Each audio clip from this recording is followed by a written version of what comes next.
Hello guys, कैसे हैं आप लोग। आपका मोस्ट वेलकम हमारे सेशन में दोस्तों। और आपकी कॉन्टिन्यूस फीडबैक से मुझे कुछ ऐसी प्रेरणा मिली कि मुझे ये वीडियो बनाना पड़ा। एक्चुअली दोस्तों, बहुत सारे टॉपिक्स ऐसे होते हैं, बहुत सारे टर्म्स ऐसे होते हैं बैंकिंग फाइनेंशियल अवेयरनेस में जो आप इजीली समझ नहीं पाते हैं। तो आपने मुझसे रिक्वेस्ट किया था कुछ टर्म्स के बारे में, तो मैं ये वीडियो बना दे रहा दोस्तों। और वाकई में ये बड़ा अच्छे टर्म्स हैं।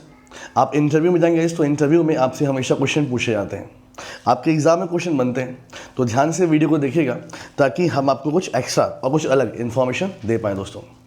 तो यहाँ पे आपको लिखा हुआ है मोस्ट कन्फ्यूजिंग बैंकिंग टर्म्स और पार्ट 1, यानी मैं इस पर और सारे सीरीज़ भी लेकर आऊँगा दोस्तों। ये पहला पार्ट है। वीडियो देखिएगा, मुझे बताइएगा ये वीडियो कैसा लगा आपको और कितनी नॉलेज आपकी इन्हेंस हुई दोस्तों। तो हम यहाँ पर 5, ज़्यादा नहीं 5 बैंकिंग टर्म्स के बारे में बात करेंगे, ठीक है। ये पहला पार्ट है, यानी और वीडियोस तो आएंगे दोस्तों हमारे, ठीक है। देखिए दोस्तों, पहला पॉइंट दोस्तों यहाँ पे लिखा है मोराटोरियम। और ये बहुत बार आप न्यूज़पेपर में, मैगजीन्स में हमेशा आप पढ़ेंगे मोराटोरियम दोस्तों। ये शब्द मोराटोरियम क्या होता है, अगर आप इसे बुक्स में पढ़ेंगे, नेट पे पढ़ेंगे तो क्लियर नहीं होता है हमें कि मोराटोरियम दोस्तों क्या होता है, ठीक है। मैं आपको सिंपल सा एग्जाम्पल देता हूँ दोस्तों। आपको याद होगा जब कोविड-19 आया था, दैट टाइम पे रिजर्व बैंक ऑफ इंडिया ने हमारे देश के बैंकों से क्या बोल दिया था कि भाई जो भी आपके कस्टमर हैं उनको 3 मंथ का मोराटोरियम दे दो। 3 मंथ का मोराटोरियम दोस्तों, यानी 3 मंथ की छूट। इस 3 मंथ तक कस्टमर को कोई भी ईएमआई पे नहीं करनी होगी दोस्तों। तो आप वहाँ से इस शब्द का अंदाज़ा लगा सकते हैं व्हाट इज़ मोराटोरियम दोस्तों। तो मोराटोरियम का मतलब होता है दोस्तों एक टाइम पीरियड जिसमें बैंक आपसे कोई पैसे नहीं लेता है, जबकि आपने बैंक से लोन लिया भी हुआ है दोस्तों, ठीक है। मैं आपको दिखाता हूँ, देखिए दोस्तों, देखिए मोराटोरियम। व्हेन योर लेंडर, यानी जब आपका bank allow you to stop making payment for a specific period of time and for a specific reason दोस्तों, यानी जब आपका बैंक आपको अलाउ कर देता है कि आप इतने टाइम पीरियड तक हमको पैसा मत दो, कोई बात नहीं है, तो इसी को हम क्या बोलते हैं, मोराटोरियम बोलते हैं दोस्तों। और ये हमने एग्जाम्पल में देखा था जब कोविड-19 आया था, तो हमारी सरकार और रिजर्व बैंक ऑफ इंडिया के कहने पर हमारे बैंकों ने हमें 3 मंथ की छूट दे दी थी हमारे ईएमआई पर। तो 3 मंथ हो गया मोराटोरियम पीरियड दोस्तों, ठीक है। तो मोराटोरियम का मतलब होता है रोक लगा देना। ये आपका बैंक करता है आपके ईएमआई पे दोस्तों, ठीक है। तो ये हो गया मोराटोरियम, ठीक। आप बोलेंगे सर इससे बैंक को लॉस होता है, फायदा होता है। देखो, होता है लॉस ही है, लेकिन मैंने क्या बोला, ये हमेशा नहीं होता, ये कुछ स्पेसिफिक रीजन पे होता है दोस्तों। जैसे मैंने अभी एग्जांपल क्या दिया आपको, कोविड-19, ठीक है। तो ये दोस्तों हमारा पहला टर्म था मोराटोरियम। आई होप दोस्तों कि आपको ये इन्फॉर्मेशन क्लियर हो गई होगी। अब आगे बढ़ेंगे अपने नेक्स्ट पॉइंट पर आते हैं। नेक्स्ट पॉइंट हमारा हेयर कट। बैंकिंग में हेयर कट दोस्तों हमने बहुत सुना हुआ है, हेयर कट, है ना। हेयर कट दोस्तों, what is the meaning of haircut. पहले हमारे बाल बड़े होते हैं, हम हेयर कट लेते हैं, बाल छोटे हमारे हो जाते हैं दोस्तों, है ना। तो मैं आपको पहले सिंपल सी भाषा में सुनाता हूँ haircut, what is the meaning of haircut दोस्तों, ठीक है। जैसे अभी हुआ था, अभी एक केस हुआ था आपका टाटा स्टील, भूषण स्टील और स्टेट बैंक ऑफ इंडिया के अंडर में। स्टेट बैंक ऑफ इंडिया को करीब 35,000 करोड़ रुपीस चाहिए थे भूषण स्टील से, लेकिन बाद में स्टेट बैंक ऑफ इंडिया जो है वो करीब 30,000 करोड़ पे मान गया था। चलिए कोई बात नहीं, मैं आपको और सिंपल सी भाषा में एक्सप्लेन करता हूँ गाइस। तो हेयर कट मतलब दोस्तों क्या होता है, जैसे मान लीजिए मैं आपका बैंक हूँ, आप मेरे कस्टमर हो, मैंने आपको लोन दिया 10 लाख रुपए का, ठीक। अब दोस्तों कुछ ऐसी विडंबना हो गई कि आपका बहुत बड़ा फाइनेंशियल लॉस हो गया। जैसे मान लो कोविड-19 आ गया, आपका पूरा बिजनेस ही खराब हो गया, ठीक। आपके पास कोई सिक्योरिटी भी नहीं है कि जिसको मैं लेकर आपका पैसा रिकवर कर दूँ दोस्तों। तो मैं क्या बोलता हूँ, तो मैं देखता हूँ कि यार 10 लाख तो मुझे मिलने वाला नहीं है, लेकिन मुझे 7 लाख मिल सकता है। तो मैं अपना 3 लाख रुपए सेक्रीफाइस कर दूंगा कि चलो भाई तुम 3 लाख मत दो, तुम 7 लाख रुपए ही दो।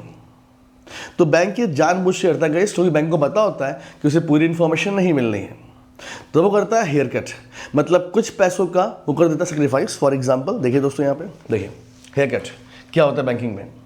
तो when a loan account become NPA दोस्तों, ठीक, यानी हमको पता है कि सामने वाला पैसा हमारा नहीं दे रहा है, एनपीए हो गया दोस्तों, ठीक है। It may so happen that the, ठीक है, in that case bank make some sacrifices and settle for a lower amount instead of going for litigation दोस्तों। यानी बैंक सोच रहा है कि यार हम केस करेंगे क्या फायदा होगा, हम केस भी करेंगे, ये बंदा दे नहीं पाएगा पैसा, इससे अच्छा पूरा पैसा नहीं मिल रहा, कुछ पैसा मिल जाए, ठीक। The sacrificed amount is termed as hair cut in the banking parlance. यानी गाइस 10 लाख का लोन था, मैंने 7 लाख पे कहा ठीक है हमें वो दे दो, 3 लाख छोड़ो, तो इस 3 लाख के अमाउंट को हम क्या बोलेंगे, हेयर कट बोलेंगे दोस्तों। तो हेयर कट का मतलब होता है कि बैंक सेक्रीफाइसेस करते हैं, बैंक को पता होता है कुछ सिचुएशन में कि पूरा पैसा हमको नहीं मिलने वाला है, अगर हम केस वेस भी करेंगे तो पैसा हमको नहीं मिलेगा पूरा, तो उस केस में बैंक अपना कुछ पैसा सेक्रीफाइस कर देता है कि चलो ठीक है इतना लॉस हमारा सही, लेकिन और पैसा हमको मिल जाए। तो जो लॉस हमारा सही हम बोल रहे हैं उसी को हम क्या बोलेंगे, हेयर कट बोलेंगे दोस्तों, ठीक है। ये हमारा दूसरा कंफ्यूजिंग टर्म था दोस्तों। आगे बढ़ते हैं, तीसरा एमोर्टाइजेशन। ये बड़ा कंफ्यूज करता था मुझे, जब मैं आपकी तरह था तो मुझे क्लियर ही नहीं हुआ ये what is the meaning of amortisation दोस्तों। इसका मतलब क्या होता है, देखिए जिस तरह से मैंने आपको समझाया था कि आपका जो मोराटोरियम होता है वो भी एक प्रोसेस, एक टाइम पीरियड होता है, वैसे ही जो ये अमोर्टाइजेशन गाइस, इसका भी एक टाइम पीरियड होता है दोस्तों।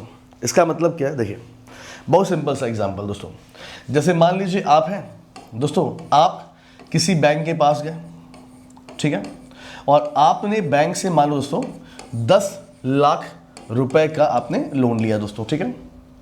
और गाइस बदले में आपने मान लीजिए फॉर एग्जांपल दे रहा हूं मैं, बदले में आपने 10 लाख रुपए का गोल्ड बैंक के पास रख दिया सिक्योरिटी से, ठीक है, और 10 लाख का लोन ले लिया आपने, ठीक। अच्छा, तो दोस्तों जब आप बैंक से लोन लेते हो तो बैंक आपसे पूछता है ये जो अमाउंट है ना, ये अमाउंट आप कितने टाइम में वापस करोगे, ठीक है।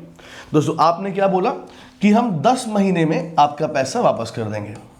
यहां पे मैं आपको समझाने के लिए 10 मंथ का टाइम ले रहा हूं, हालांकि टाइम तो और भी लगता है, लेकिन सिंपल भाषा करने के लिए 10 मंथ का टाइम, ठीक है दोस्तों। अच्छा, यानी आपने 10 मंथ का टाइम मांगा 10 लाख रुपए देने के दोस्तों। इसका मतलब क्या हुआ, इसका मतलब यह हुआ अगर बैंक आपसे दोस्तों 9% का इंटरेस्ट ले रहा है, तो इसका मतलब यह दोस्तों कि आपको हर मंथ 1 लाख रुपए बैंक को देना पड़ेगा प्लस 9% का ब्याज। अगले महीने फिर आप 1 लाख रुपए दोगे प्लस 9% ब्याज दोस्तों। अगले महीने फिर आप 1 लाख रुपए दोगे प्लस 9। भाई 1 लाख मैं क्यों बोल रहा हूं, तो 1 लाख रुपए ये आपके प्रिंसिपल अमाउंट जो आपने लिया हुआ है लोन उसका है ना। अगर आप बैंक से 10 लाख रुपए लोन ले रहे हो और आप बैंक से बोल रहे हो कि हम 10 महीने में वापस कर देंगे, यानी 1 महीने में आप 1 लाख वापस करोगे तभी ना हो पाएगा यार 10 महीने में 10 लाख। तो आप हर महीने प्रिंसिपल अमाउंट का पार्ट और ब्याज भर रहे हो, इसी को तो हम क्या बोलते हैं गाइस, इसी को तो ईएमआई बोलते हैं, ईएमआई, ठीक। तो गाइस देखो, पहले तुम्हारे ऊपर 10 लाख रुपए लोन था, जब तुमने 1 लाख दे दिया अब 9 लाख बचा, तुमने 1 दे दिया 8 लाख बचा, तुमने 1 दे दिया 7 लाख बचा, फिर तुम 1 लाख दे दोगे 6 लाख बचा। तो धीरे धीरे करते करते तुम बैंक का पैसा वापस कर दोगे। तो धीरे धीरे मतलब 10वीं बार में तुम बैंक का पैसा वापस कर दोगे। इसी को हम क्या बोलते हैं, एमोर्टाइजेशन पीरियड दोस्तों। इसी पीरियड को हम क्या बोलते हैं, एमोर्टाइजेशन पीरियड। यानी तुम जो अपना लोन कम करते जा रहे हो अपने खत्म कर दोगे, तो इसी को हम क्या बोलते हैं, एमोर्टाइजेशन पीरियड बोलते हैं दोस्तों, ठीक है। मैं आपको दिखाता हूं, देखो यहां पे definition. Amortisation is the process of reducing the estimated or nominal value of either an intangible asset। देखो यहाँ लैंग्वेज, तो इसलिए मैं बोलता हूँ ना कि ये सब मैंने क्यों बोला कि मोस्ट कंफ्यूजिंग लैंग्वेज मतलब टर्म्स, क्योंकि इनकी लैंग्वेज टफ होती है, ठीक है। रुको सिंपल करते हैं, शायद और सिंपल लिखा हो। This is done with the use of an amortisation schedule. देखो एमोर्टाइजेशन शेड्यूल इसका मतलब क्या हुआ, which is structured payment method such as equated monthly installment। यानी दोस्तों what is the meaning of amortization, तो इसमें आपका एक स्केड्यूल होता है दोस्तों। इसका मतलब क्या हुआ, मैंने आपसे क्या बोला, आप हर महीने बैंक को 1 लाख रुपए दे रहे हो, तो 10 महीने तक आप बैंक को 1 लाख रुपए दोगे तो अंत में आपका पैसा 0 हो जाएगा। तो इसी को हम क्या बोलते हैं, एमोर्टाइजेशन बोलते हैं। आप लोग को क्लियर क्यों नहीं होता, बिकॉज लैंग्वेज इतनी टफ लिखी होती है। मैंने इसी लैंग्वेज को यहाँ पे सिंपल भाषा में समझाया दोस्तों। तो इस पूरे प्रोसेस को हम क्या बोलते हैं, एमोर्टाइजेशन प्रोसेस बोलते हैं दोस्तों। यानी अपने लोन को कम करना, रिड्यूस करना, ठीक है, अपने लोन को अमाउंट को रिड्यूस करना गाइस एमोर्टाइजेशन होता है। तो ये हमारा तीसरा टर्म था जो कि आपको पता होना चाहिए दोस्तों। आगे बढ़ते हैं, चौथा दोस्तों, चौथा is balloon payment. Balloon payment का दोस्तों मतलब क्या होता है, हम इसके बारे में बात करेंगे। बैलून पेमेंट ये हमारे आपके लिए नहीं होता है, ये जो बैंक के प्राइम कस्टमर्स होते हैं, जो बड़े कस्टमर्स होते हैं, जिनसे बैंक को फ़ायदा बहुत होता है, ये उनके लिए होता है दोस्तों बैलून पेमेंट। बैलून पेमेंट दोस्तों, ठीक है। क्वेश्चन ये बनता है कि इसे हम बैलून पेमेंट क्यों बोलते हैं दोस्तों, इसे हम बैलून पेमेंट क्यों बोलते हैं। देखिए दोस्तों, पहले समझते हैं, ठीक है दोस्तों। जैसे मान लीजिए आप एक कस्टमर हैं, ठीक है, आप किसी बैंक के पास गए और आपने बैंक से 10 लाख रुपए का लोन मांग लिया दोस्तों, ठीक है।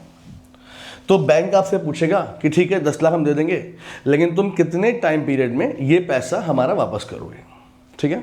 तो आपने क्या बोल दिया, आपने बोल दिया कि हम 10 महीने में पैसा आपको वापस कर देंगे, ठीक है। तो बैंक बोलेगा 10 महीने में कितना अमाउंट, तो ये क्या बोलेगा, आप क्या बोलोगे कि भाई देखो हम तुम्हें 10 महीने में पूरा पैसा वापस करेंगे। अब कैसे करेंगे, वो हमारा गारंटी। दोस्तों अभी मैंने होम लोन लिया था एक सेंट्रल बैंक ऑफ इंडिया से, तो वहाँ पे दोस्तों मैंने बैंक से जो लोन लिया था ना 38 लाख रुपीज़, तो मेरे जो रीपेमेंट का ऑप्शन था ना वो बैंक ने मुझे दे दिया था। अब कैसे रीपे करते हो वो आपके ऊपर है, ठीक है, आप कैसे रीपे करते हो वो आपके ऊपर है। जी हाँ, मैंने 2 साल के लिए बैंक से लोन लिया था 38 लाख रुपीज़, तो जो रीपेमेंट करना था ना ईएमआई का ऑप्शन, वो बैंक ने मेरे पर छोड़ दिया था कि आप कितना देते हो आपके ऊपर दोस्तों, ठीक है। क्योंकि मैंने उनसे बोला कि सर एक्चुअली मेरा क्लियर नहीं है, हो सकता है मैं आपको पर मंथ 1 लाख रुपये दे दूँ या पर मंथ 2 लाख दे दूँ, वो क्लियर नहीं है मेरा। तो उन्होंने बोला देखो भाई हम 2 साल के लिए लोन कर दे रहे हैं, अब वो तुम्हारे ऊपर है, तुम महीने में 1 लाख दो, महीने में 2 लाख दो, महीने में 3 लाख दो, तुम 2 महीने में अपना लोन खत्म करो, तुम्हारे ऊपर है। वो ऐसा हो चुका है मेरे साथ, तो भाई दो सेम है। तो यहाँ पे कस्टमर क्या बोल रहा है कि देखो भाई हम 10 महीने में तुम्हारा पैसा वापस कर देंगे, ठीक। अच्छा चलिए, तो पहले महीने, अब पहले महीने में तो पहले महीने में इसने क्या किया, इसने बैंक को दिया मात्र 50,000 रुपए, ठीक। दूसरे महीने में भी इसने बैंक को दिया 50,000 रुपए, तीसरे मंथ में भी इसने बैंक को दिया 50,000, मैं एग्जांपल दे रहा हूँ 50,000 रुपए। चौथे मंथ में दोस्तों इन्होंने क्या किया, इसने बैंक को 50,000 रुपए दिया। पांचवें मंथ इसने नहीं दिया, छठवें मंथ नहीं दिया इसने, सातवें मंथ नहीं दिया, ठीक। आठवें मंथ से नहीं दिया, 9वें मंथ से नहीं दिया, 10वें मंथ इसने पूरा पैसा एक साथ पे कर दिया बैंक को।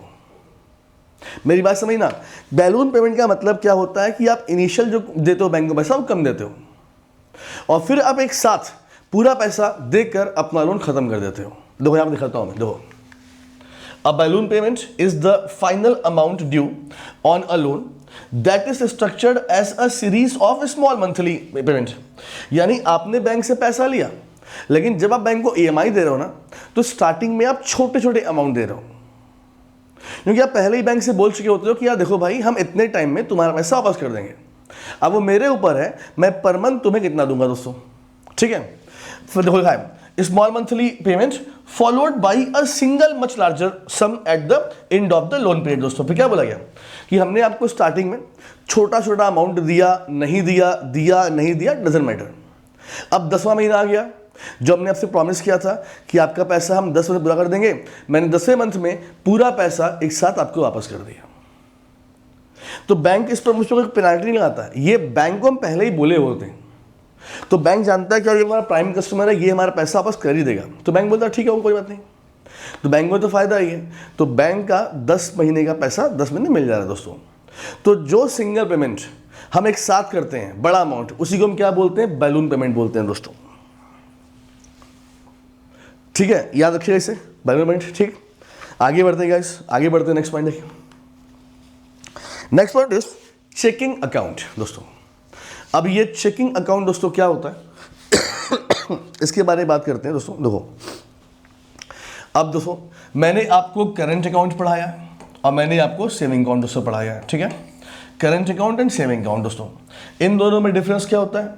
करंट अकाउंट होता है जो बिजनेसमैन के लिए होता है, सेविंग अकाउंट सैलरीड पर्सन के लिए होता है, मतलब जो जॉब वॉब करते हैं, नॉन कॉमन पर्सन हम और आप। करंट अकाउंट में ट्रांजैक्शन की कोई लिमिट नहीं होती है, सेविंग में ट्रांजैक्शन की लिमिट होती है दोस्तों। चलो दोस्तों मैं अपनी बात करता हूं, ठीक है। मैं एक बिजनेसमैन तो नहीं हूं, लेकिन मेरा काफ़ी ट्रांजैक्शन होता है दोस्तों। मतलब मैं यहाँ वहाँ घूमता रहता हूँ, बाहर खाता पीता रहता हूँ, तो मेरा काफ़ी ट्रांजैक्शन से होता है। और जब मेरा ज़्यादा ट्रांजैक्शन होता है तो बैंक मेरे ऊपर क्या लगाएगा, पेनल्टी लगाएगा। और मेरा क्या है दोस्तों, सेविंग अकाउंट है, दोस्तों, तो अगर आप भी एक ऐसे व्यक्ति हैं कि आपके पास सेविंग अकाउंट ही है लेकिन आपके ट्रांजैक्शन बहुत सारे होते हैं, तो आप बैंक में जाइए और बैंक से बोलिए कि भैया जो मेरा सेविंग अकाउंट है ना, इसे चेकिंग अकाउंट में कन्वर्ट कर दो। या फिर अगर आप बैंक में कोई अपना नया अकाउंट खुलवा रहे हैं तो आप बोल दो पहले ही कि मेरा चेकिंग अकाउंट खोलना। अब तो सही होता है। तो चेकिंग अकाउंट दोस्तों ऐसा अकाउंट होता है जो होता सेविंग अकाउंट ही है, लेकिन इसमें ट्रांजैक्शन की लिमिट नहीं होती है दोस्तों। चेकिंग अकाउंट आपका सेविंग अकाउंट ही होता है, लेकिन इसमें ट्रांजैक्शन की कोई लिमिट नहीं होती है। आप जितना मन चाहे उतना ट्रांजैक्शन करंट अकाउंट में कर सकते हैं दोस्तों। देखिए यहाँ पे check out, you can access the account as the saving account, ठीक। But unlike saving account you can not earn interest on this account. अच्छा, तो चेकिंग अकाउंट में आपको ब्याज नहीं मिलता, पहली बात। होता सेविंग अकाउंट है, ब्याज नहीं मिलता। The benefit of this account is that there is no limit for withdrawal, यानी आप जितना मन चाहे उतना पैसा ऐसे निकाल सकते हैं, बैंक आपसे कुछ भी नहीं बोलेगा। तो चेकिंग अकाउंट जो है दोस्तों, इसमें सेविंग और करंट दोनों खूबियां हैं दोस्तों। होता ये सेविंग अकाउंट है, बट आपको ब्याज नहीं मिलेगा और आप जितना मन चाहे उतनी बार ट्रांजैक्शन इससे कर सकते हैं दोस्तों, ठीक है दोस्तों। तो ये हमारे 5 सबसे कंफ्यूजिंग जो टर्म्स होते हैं वो हमने बताई। क्लास कैसी लगी हमारी क्लास, प्लीज़ हमें एक्सप्लेन करें। अगर कमेंट्स आपके अच्छे होंगे तो आपको हम पार्ट 2 जरूर लेकर आएंगे दोस्तों। थैंक यू सो मच, अपना ख्याल रखिए, मिलते हैं गाइस नेक्स्ट क्लास में। Thank you so much.